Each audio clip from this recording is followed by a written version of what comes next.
So, FIFA 23 has come out a couple days now. I played, and I'm going to give you a disclaimer. This is not a review. I'm just going to give you my honest thoughts about FIFA 23 and the PS5 in general. Let's talk about it.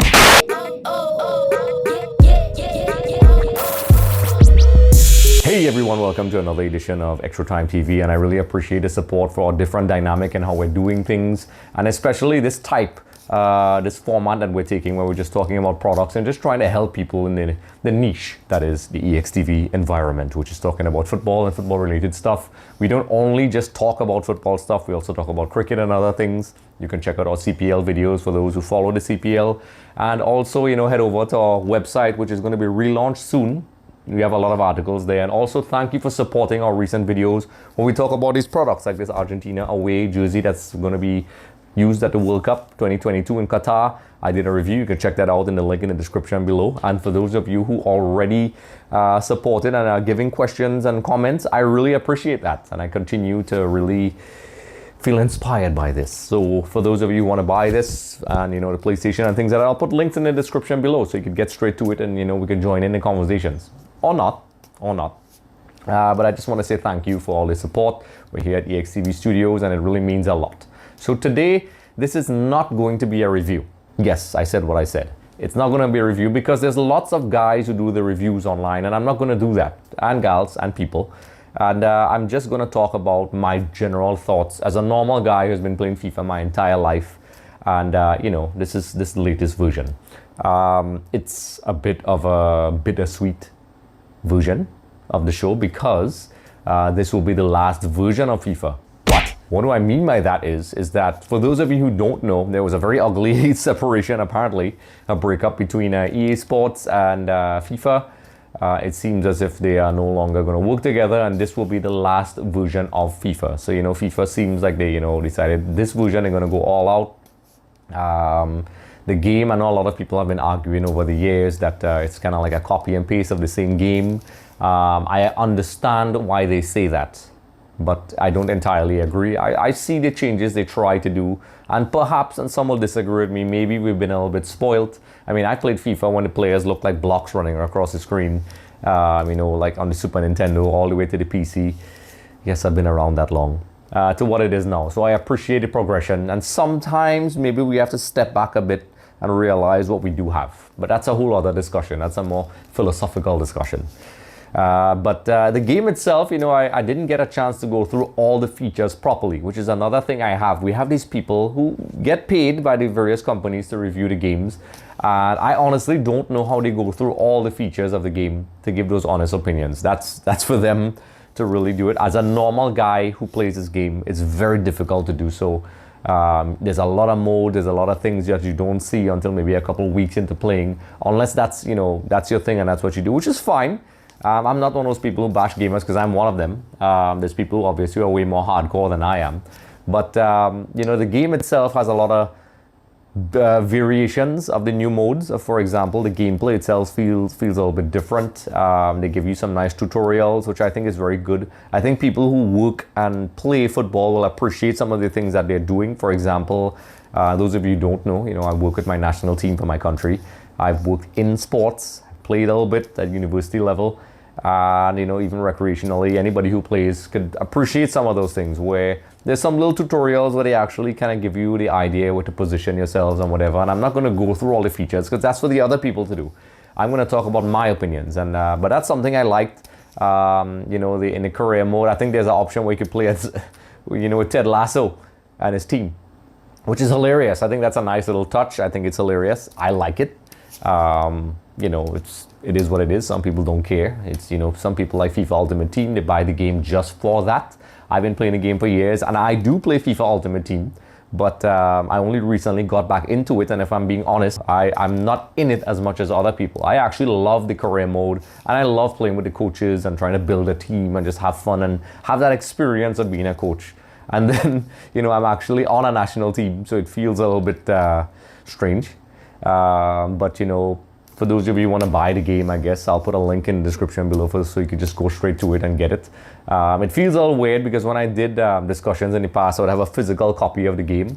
But now I just purchase everything digitally. Somebody was asking me to do a video, physical copies versus the digital copies, and there are some pros and cons to both, to be honest. But that's another discussion. But overall in the game, Volta, there's a whole bunch of cool things in there. I didn't get to play enough, but I played enough where it feels the same, but there's a couple of new features and you build your character and stuff like that, skill modes.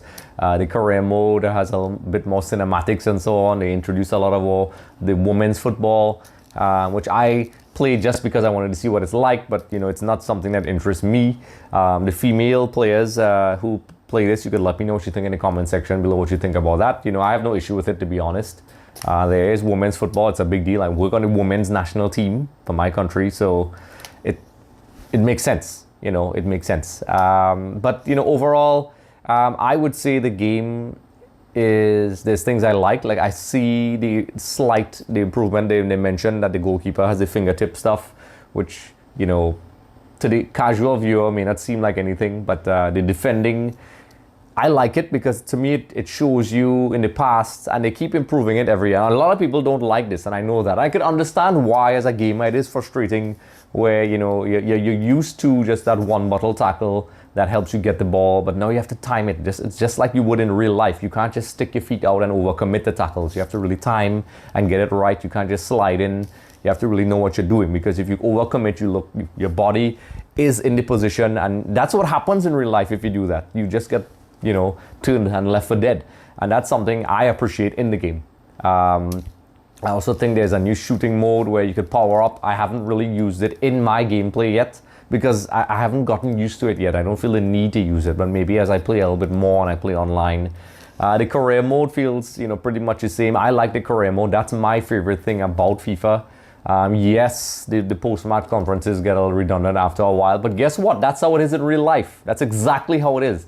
You want reality, that's how it is. You go, and that's why sometimes coaches look like, oh, I'm so over this, because that's how it is.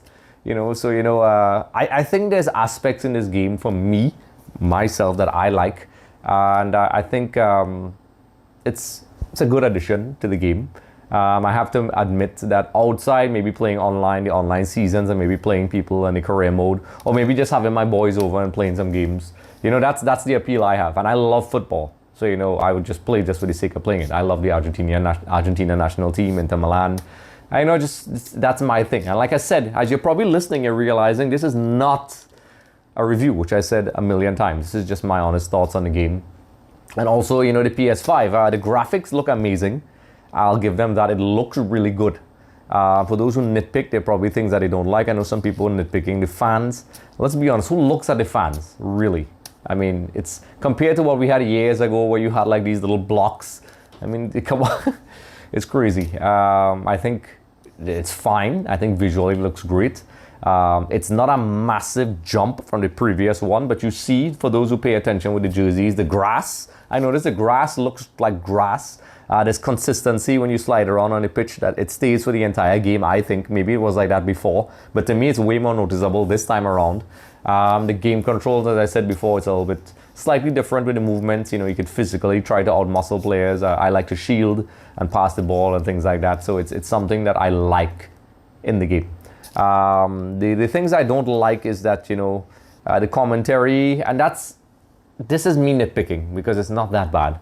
The commentary, it's okay. It's not bad. I'm going to talk about the actual PS5 now. The experience on the PS5 is a step up. I mean, when you play it on the PS5 and then you go back to another console, you see the difference. You see it. It is honestly visually stunning to me. It's not perfect. I've seen games that are much more visually stunning, but for what it is, I think it does really good, and I think they're trying to keep pushing it. I think for those who understand how these game designs work, they have to do certain trade-offs, and then there's certain teams being lost. Like, I didn't like the idea that they lost Juventus to Pro Evolution Soccer, which is a game I've never really been a fan of. There's a couple versions of them that I liked, but overall I think the game itself is pretty much, outside a couple little features, it's pretty much the same. And if you like FIFA, you're always going to buy it. So like, on one hand I can say yes, you shouldn't buy the game because it's the same, but then it's kind of a bit of a challenge. Could you keep your same FIFA and be fine? I think so. But then if you're into online gaming and playing people online, everybody's going to jump to the other one. The basic edition is 60 US. For the ultimate team guys out there and gals and people, it's a thing, it's a feature, and I think some people see it as a blessing or a curse to the game. I am not a huge fan, but I think a lot of people play the game just for that, and I think it's how they're able to generate what they generate. There's a lot of people that don't care for FIFA Ultimate Team. They say that it kind of spoiled it. I'm not one of those people, but I can understand why they said that. And overall, I think the experience is a slight improvement from the last one. Is it worth the 60 US? You've been paying it for the last couple of years. I would say yes and no. I think it really comes down to what you have. If you're really struggling to make ends meet, I won't rush and buy FIFA. But you know, it's a good game, it's fun, and I enjoy it. And like I said, you're probably seeing this is not a review of the game itself. The game is fine. As for the PS5, you know, I was going to give you my honest opinions on this. I'll probably do a separate video on this. I'll probably do a separate video. What I will do is, the PS5, I've had this since 2020. I think it's pretty crazy that the PS5 is still very ridiculous to get. Like, I would go in Walmart all the time, and it's never there. And then I would hear guys going and they would have some under the counter, and those guys who take them online and jack up the prices, you know, shame on you. You know, that's ridiculous. In my country, which I'm from, which is Trinidad and Tobago, there's people in the beginning that they would buy them off third parties and sell them for our equivalent of $10,000, which is ridiculous. And nobody should buy that, whether you could afford it or not. I think the principle of it is crazy. I think Sony, you know, probably needs to do a little bit more in terms of making sure these consoles are more available. The fact that it is almost 2 to 3 years now, and you can't go in a store and really guarantee that you're going to get a PS5. Is it a testament to how good the console is, or is it that it's just, you know, there's people out there exploiting that loophole? I've been on a waiting list for a gazillion years. I only have one because I got one. I think if I was trying to buy one, I wouldn't have gotten one, to be honest, and I was not going to pay that ridiculous price. But the experience of the PS5, you know, I think it's definitely, there's a lot of cool features that I think the casual user does not use. The streaming, the ability to, you have your obviously built-in software with Netflix for that sort of thing. You have a one-stop shop. You have everything you need in there. I think graphics-wise, it is a step up. For people who are generally PC people like myself, you know, the PCs will always be my preference. But I think, it's a very powerful machine. And I think we haven't really seen the games yet to really push the levels of the PS5. But I think they're starting to come out. You know, FIFA, you know, is one of those that are really trying to push the boundaries of the console. I also think God of War, which is coming out soon, is another game that I would like to play. I'm sure there's other games, and you all could tell me. You don't have to agree. But I think it's a good machine for the next couple years. I personally never had any problems with the PS4, but I understand progression. You know, companies have to upgrade, make money, try to improve their products, and I think it's overall, it's a great product. I think for the price in my country, for those people who are jacking up the prices, I would not do that. I would say be patient, get it for the right price. There are people who would sell it for the right price. But I think the whole thing about the PlayStation being so difficult to get after so long is ridiculous. I'll probably do a full PS5 conversation based on what you guys ask afterwards. So, you know, overall, my PS5 experience with FIFA 23 has been great. I'm going to play when we're done. If you want to play me, you could add me on Dracool10. These are very unorthodox types of reviews. It's not a review.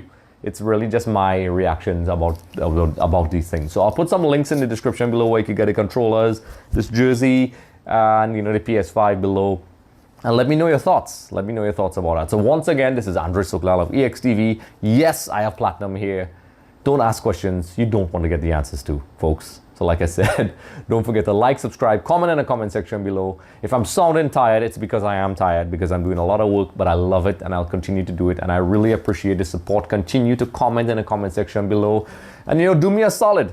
Click that like and subscribe button. It really helps. So once again, this is Andre Soklal of EXTV, and that's my honest thoughts about FIFA 23 and the PS5.